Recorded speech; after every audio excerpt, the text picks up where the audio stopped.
नमस्कार प्रणाम। हम बनी ब्लॉगर आयुष। तो आज हमने जाए बटे एगो इवेंट में जौन की हमने जौन से पवन दुबे जी बोलौले बनी छोट से लगाई बड़ क्रिएटर लोग के वीडियो में आप लोग लास्ट तक बनल रही जा। और हमू चल जानी फटाफट से नहा धो के तैयार होके का इसकी टाइम भी हो गई। हाँ तो हमू हो जानी नहा धो के तैयार ओकर बाद से हमनी उठावनी दू चक्का वाला गाड़ी। तो चलो जा चले गए।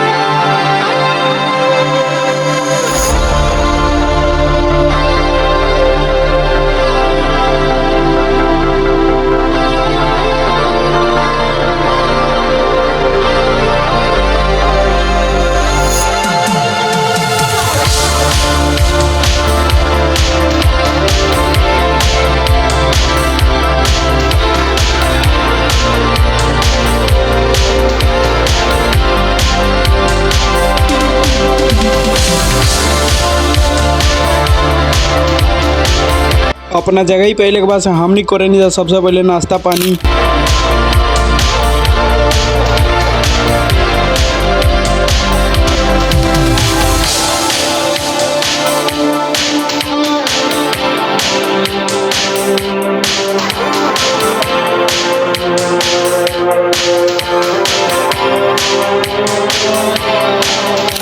फिर हमनी से लगाई छोट से लगाई बड़ क्रिएटर लोग के खूब अच्छा से स्वागत कइल जाला।